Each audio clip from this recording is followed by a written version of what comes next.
në Shqipëri. Luftoni për vendin. Hoxha është një jeniçer I stalinizmit. Pranimi I partive të tjera do thotë dorëzosh çelësat pushtetit popullor. Nexhmia Hoxha. Në qoftë se shikojmë se s'po ndjet në konfliktin në midis Amerikës dhe Iranit, kuptojnë që njerëzit si në Amerikë, si në botë, deri në Shqipëri, jetojnë në një realitet jashtë asaj që është rëndësore. Në këtë përplasje, gjithkusht duhet të ishte me Amerikën, sepse e keqja në këtë rast është Irani.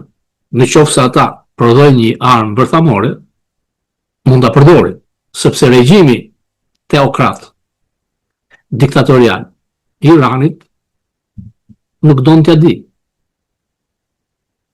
Por dhe këtu në Amerikë ka shumë që janë kundër zotit Trump. E mbajta radikale kërkojnë që ai të mbas.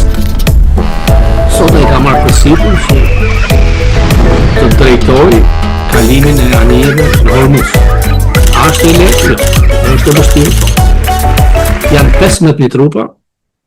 Ka nga e majta që Scaramucci, ish drejtori I komunikimit të tij, të cilin mund ta kem në fokus, I cili thotë që Trump po përfiton miliarda dollar familjarisht duke shkelur çdo ligj. Por kjo s'do të thotë që mbas largimit nga president mos jetë në hetim.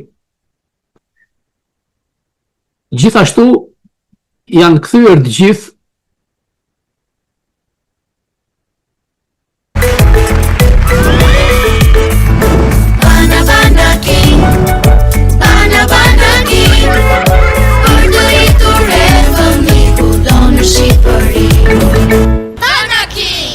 Kudo në Shqipëri.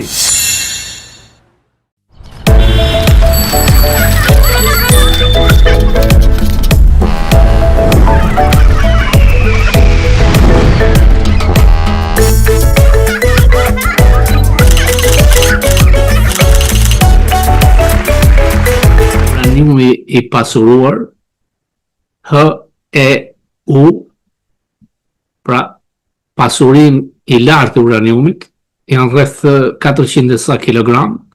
Amerikanët në vitin 94, në ndërtimin e presidentit Clinton, kanë hequr rreth 600 kilogram uranium të pasuruar në Kazakistan. Mori disa muaj. Asgjë nuk kryhet pa diplomaci. Në realitetin shqiptar, me ngjarjen makabre me ata 2 fëmijë ëngjëj që humbën jetën në knetën e Durrësit, në qoftë se shikon të çmendurin, Pijanec është personifikim I prodhimit të realitetit shqiptar, parazit. Dhe drejtësia shqiptare nuk ka dënim e vdekje. Ju kujtohet mbas fitores së demokratëve, Berisha ka dënuar me varje ata që mbytën një fëmijë në fier. Dënimi do të jetë maksimal. Gjykata e lartë ka dalë që të mos ketë arrestime me burg në qoftë se janë të papranueshme masat e tjera. Në çdo vend në botës ka arrestim me burg për kriminal dhe për sidomos për korrupsionin. As nuk diskutohet që korrupsioni zyrtarëve të lartë do të jetë me burg. Rama vazhdon dhe breth në për vende jo rëndësore në çdo veprimtari që të ketë mundësi për treguar që unë jam, edhe pse vishet si bufon. Rasti Armenisë. Skandali ishte ajo që ndodhi në Gjermani, ku në ambasadën e Italisë Rama kishte një veprimtari, thuajse jemi kolaboracionist, siç I quajnë ai ata të kohës Duçës. Në 20 dosje të trafikantëve shqiptar, të cilët kanë trafikuar me tonelata kokain, del Rama. Si ka mundësi që ata trafikant marrin tendera publika? Ajo dihet. Pjesën e Luanit e marrin lindat, Linda e Surrelit, dhe ai që cilësohet nga një nga lindat Palloshi I Madh. Rasti më skandaloz është ajo që shitet si investim amerikan me gazifikimin gjoja të Shqipërisë. Është firmë private greke, Aktor, I ka dhënë dhe minerat. Ndërmjetëses e kësere, Margarita Girl, ambasadorja skandaloze amerikane në Athinë, 40% ka shteti grek. Mitsotakisi nuk do të ndot Bregdetin grek. Kërkon të ndot Vlorën. Koha e teceve ka përnduar. Çmimi i gazit amerikan është shumë i shtrenjtë. Nuk e përballon dot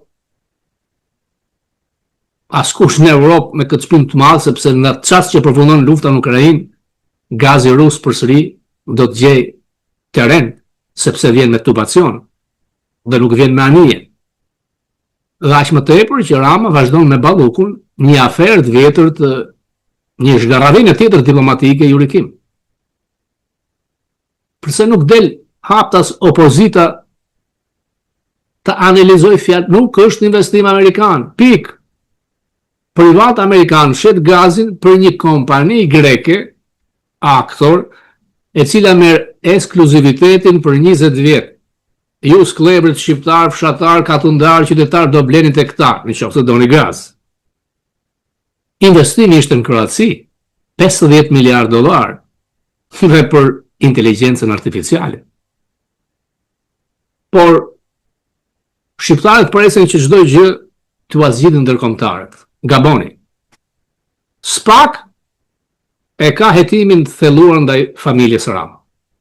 Mund të arrestoj kur do familjarët e tij që s'kan imunitet. I kanë marrë dosit. Janë me qindra milion dollar transfert. Call centra, Aruba, Sinaloa, Meganigal. Natyrisht që me një Amerikë të fortë që shtyn drejt parimeve demokratike, çdo autokrat dhe diktator ndihet i frustruar në të kundërtën jo. A ka drejt zoti Trump që hoqi 5.000 trupa ose do të heq 5.000 trupa nga Gjermania ka? Në Gjermani janë vetëm 36.000 trupa. Janë 47 bazë. E dini ju se sa trupa amerikan ka pasur në Gjermani përpara vitit 90? Mbi 250.000. Familjarë dhe punojnë civil rreth gjysmë milion, 250.000 tjerë, pra 500.000 amerikanë kanë qenë bazat gjermane duke shpenzuar miliarda dollar dhe duke e mbrojtur Gjermaninë.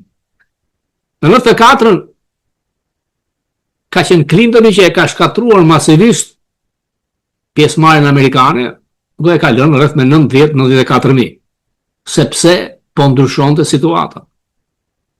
Amerika shkurtoi fuqinë e saj ushtarake, armatimet, bota filloi të prosperonte, sidomos Europa. Tani kemi ardhur në një çast tjetër. Riarmatim. Deri në vend. E dini ju pse është në pauzë konflikti, lufta Amerikë, Iran, Izrael? Janë municionet, janë raketët. Që futët nuk kanë.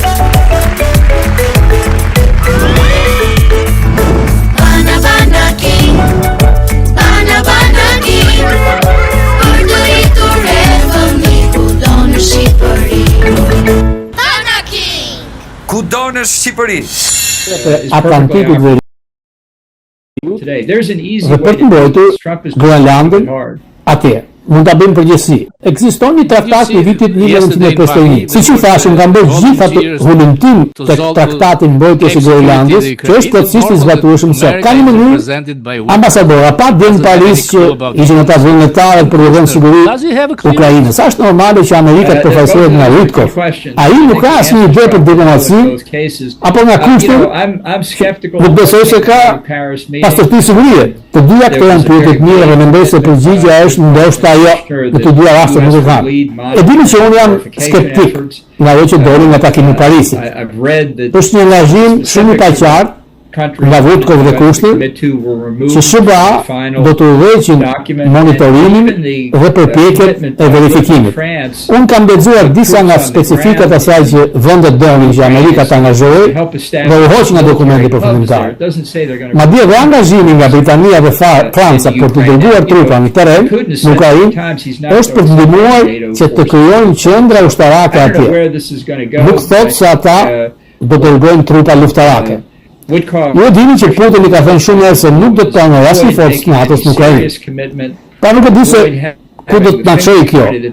Po mendoj se ajo që Witkoff dhe Kushner po përpiqeshin vërtet të bënin, ishte se si të shmangnin marrjen e ndonjë angazhimi serioz, por të shmangnin fajsimin e Amerikës për pengimin e gjithë përpjekjes. Duket sepse ja dolën mbase të gjithë udhëheqësit evropian donin të thonin që ishte një sukses tjetër i madh i diplomacisë evropiane. Ambasador, a keni një rit me Kongresin që ka kaluar një pakt të Ballkanit Perëndimor, të ketë më shumë drejtësi për Kosovën, lidhje ekonomike me serbët? Kohët e fundit në median amerikane kemi Washington Examiner, Rama si Noriega, Washington Times, narko shteti Ramës, Fox News, Rama Dura. A mendoni se Trump ose njerëzit të rreth tij do të bënin të njëjtin gjë në Ballkanin Perëndimor me atë që po bëjnë ndaj narkoshteteve në hemisferin tonë? Nuk mendoj kështu. Nuk mendoj vërtet ta shpjegoj nga kjo vjen kjo vale fundit të gjërat që thoni, ndoshta vjen nga Rick Grenell, nuk e di. Është e vështirë. Po mendoj se vetë Trump ka krijuar një problem të vërtet politik në bazën e tij duke folur për përdorimin e mundshëm të ushtave ushtarake në terren në Venezuelë, duke folur për pushtimin e Grenlandës, duke sulmuar Nigeri. Nuk e di nëse do të futen në Ballkan, do të ishte komplikuar. Unë nuk shoh asgjë që dilte nga kjo. Mund gaboj, sigurisht, por unë e shikoj këtë si me më shumë një pozicion nga njerëzit rreth Trump, dhe jo domosdoshmërisë diçka në të cilin ai është përqendruar. Kohët e fundit ai po flet për doktrinën Monroe. A mendon vërtet se Trump e njeh se ç'është doktrina Monroe? Jo. Ky është një ushtrim për krijimin e Marcus Brand. Është sikur ti vendosësh emrin e tij që James Kennedy. Kjo është kur ti ke njerëz që flasin për doktrinën Monroe. Për Trump ajo që është pjesa më e rëndësishme është pjesa e Don. Nuk jam i sigurt, ambasador Kushner ishte përfshirë në Beograd në investime, teknikisht është jashtë, akoma kërkon në Shqipëri. E shikon të takohet me Putinin. Është një dëm për administratën që vendi bën biznes në të njëjtën kohë vjen si një deklaratë petimet edhe ndaj tij. Ai nuk është pjesë administratës të botën, por mendoj se është një gabim serioz nga pjesa e Trumpit, por dhe nga ana e Kushnerit. Në mandatin e parë ai ishte pjesë administratës. Por ai sa di unë i kaloi në për të gjithë procedurat e verifikimit etikës dhe përmbushi kërkesat financiare të deklarimit. Dhe çfarëdo gjë tjetër që ishte nevojshme për të shmangur konfliktin e interesit. Tani nuk është punonjë si qeverisë. Unë nuk mendoj se ka kaluar ndonjë nga këto gjëra. Nuk kam dëgjuar asnjë provë që ai ka marrë leje të sigurisë, certifikat sigurie. Dhe mendoj se ai mund të rezultojë i prekshëm në netime pas disa vitesh nëse dikush heton sjelljet e tij sot. How do you see the situation there? Përmendim Grenell në Ballkan, por unë nuk mendoj se ai ka më pushtet. Kur të fitojnë në Kosovë, Grenell ishte plotësisht kundër tij. Si shikoni situatën? Mendoj se Grenell ka kaluar në gjëra të tjera, siç e dini është kryetari i bordit Trump Kennedy Qendër, dhe ka qenë i përfshirë në çështjen e Venezuelës. Nuk jam i sigurt se çfarë bën realisht. De facto. Unë mendoj se ai do donte që të zvendësonte Marco Rubio si sekretar shteti. Megjithatë, kjo nuk duket se është në plan së shpejti. Si shikoni ambasador pozicionin e Rubios? Duket se Witkoff është de facto sekretari i Departamentit të Shtetit. Mendoj që Rubio meriton shumë nga meritet për përpjekjen për të përmbysur regjimin e Maduros dhe Venezuelës. Por mund të jetë ai që u përqendrua sepse nuk ishte fare pjesë e negociatave me Iranin apo e negociatave në Rusinë dhe Ukrainën. Duhet të jetë shumë frustruese për të që edhe pse ka një përvojë të jetë me punë shumë të madhe dikush që merret me shitje pallatesh. Si shikoni ambasador zgjedhjet e mes mandatit, sepse nuk besoj se Ukraina Maduro si vota. Mendoj se e dëmton Trumpin. Mendoj se shumica e njerëzve do thoshin se ata mendojnë se republikanët ka të ngjarë të humbasin dhomën e Kongresit, do të kishte një pengesë e rëndë për Trumpin. Mendoj se ka më shumë gjasa që republikanët do të mbajnë Senatin, por me një diferencë më të ngushtë. Dhe ka një shans të vogël që demokratët fitojnë në Senat. Por kjo është e pamundur sipas mendimit tim, por dhe dhundja e Kongresit e bën mjedisin politik vërtet shumë të ndryshëm. Unë mendoj se ky rrezik është në mendjen e Trump. Mendoj se kjo është një arsye pse në vitin e tij të parë detyrës, që tani afrohet vitit të dytë, ai po përpiqet të lëvizë kaq shpejt sepse e di që se nëse humbë kontrollin në një dhome, në Kongres, në dorë, do të ketë vështirë që të bëjë atë që dëshiron. Ai mund të shkarkohet nga Kongresi. Duke njohur demokratët, jam i sigurt se ata do ta shkarkojnë përsëri. Kam qenë në administrata presidenciale republikane ku demokratët kanë pasur kontrollin e njërës nga dy dhomëve të Kongresit. Ambasador, all the left here in shoqë të gjithë që kanë mbetur Trump is të majtët këtu në Evropë, po mbysin Trumpin që ka shkelur ligjin ndërkombëtar. Kjo ka ndodhur me Norvegën 40 vjet më parë. Mendoj se ka qenë immunity is i illegitimate. përfshirë. He stole the elections. Nuk besoj se po shkel në ligj ndërkombëtar. Pa ai është presidenti i paligjshëm, ai voti zgjedhjet. Dakor. Në fakt sapo kam shkruar një artikull te Australian Financial me rastin e Norvegës, sepse ai kishte hedhur poshtë rezultatet e zgjedhjeve të fituara nga një kandidat presidencial, i cili kishte premtuar të largonte Norvegën nga detyra. Dhe Shtetet e Bashkuara të Amerikën u ftuan nga ai, pra nga kandidati presidencial, dhe kur Norvega u largua, ai mori pushtetin. Kjo është ajo çfarë duhet kishin bërë në Venezuelë. Is it normal? I didn't see him in Mar-a-Lago. It was Si shikoni pozicionin e G.D. Vance? Ai ishte normale, nuk e pas Mar-a-Lago. Është vice president. U habita shumë. Ato nuk ishte as gabar. Edhe unë habita. Normalisht, Vance duhet të ishte atje. Pikrisht në mes të marrjes të gjitha meritave për këtë, pa ai ka që iku diku në Ohio. Nuk jam në dieni në qoftë se kanë publikuar arsyen pse. Mendoj se ai thjesht nuk donte të ishte në foto. Pra kjo tregon për Vance, i cili dëshiron të kandidojë si pas ardhës si Trump, që është një rrugë shumë e vështirë për të ecur, nga që Trump nuk po e mbështet hap. Ndoshta ka në një hap portë hapur për Rubin. Mund të ketë një ndarje në dy styre, ndoshta mbi Venezuelën, ndoshta edhe për diçka tjetër. Ka shumë spekulime për këtë në Washington, por jo shumë informacion të saktë. Ajo që do ndodhë në Venezuelë mund të bëjë një ndryshim të madh për një kandidat. Nëse shkon mirë, ai mund të marrë meritat, por nëse shkon keq, Trump do të fajsonte atë. As tas e gabër nuk ishte atje. Ajo është jashtë tërësisht. Ky është një vëzhgim i mirë. Unë mendoj se ajo është një telash të madh. Mendoj se për Trumpin ka qenë rëndësishme që pak njerëz janë larguar nga administrata. Por çuditërisht zëvendës drejtori i FBI-t kohë të fundit u largua. Pra mund të jetë që Trump nuk i pëlqen nga shumë nga njerëzit dhe po lëviz në përgjigje të presionit politik. A mendoni se Ballkani Perëndimor është sigurt? Mendoj se rusët po shkojnë në ujëra të trazuara aty. Mendoj se ata e njohin shumë mirë rajonin. Mendoj se ata donin të zvoglonin ndikimin e Europës Perëndimore dhe Amerikës, dhe ata kërkojnë çdo mundësi që mund të gjejnë